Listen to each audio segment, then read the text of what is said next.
In 2019, a BC student wrote her year-end provincial exam. She was confident she did well.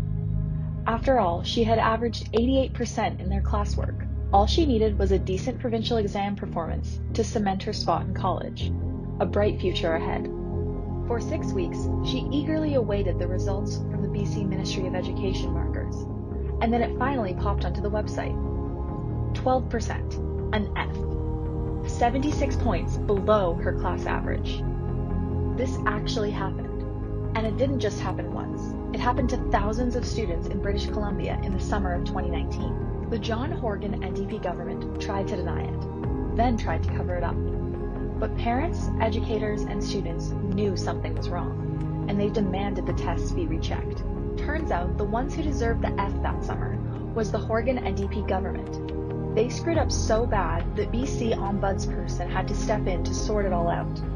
So what exactly happened? It turns out the provincial government mistabulated and misreported nearly 20,000 examinations, causing graduating students to lose post-secondary spots and putting their futures at risk.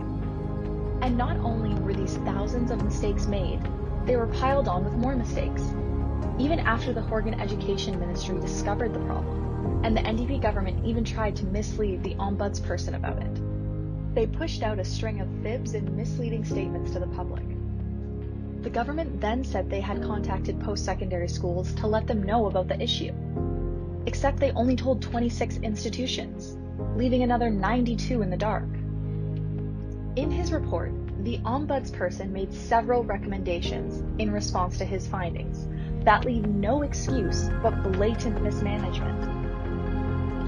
For example, the Ombudsperson found the Horgan government had no quality assurance process, and the news releases the government put out contained wrong information and were misleading.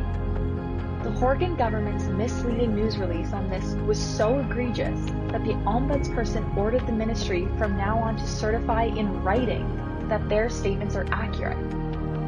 That's right, the Horgan government now has to issue a certificate of authenticity to prove they aren't misleading people. Sometimes when you face a test, you fail. In this case, it wasn't the BC students who got an F. It was John Horgan's NDP. And they must be held accountable.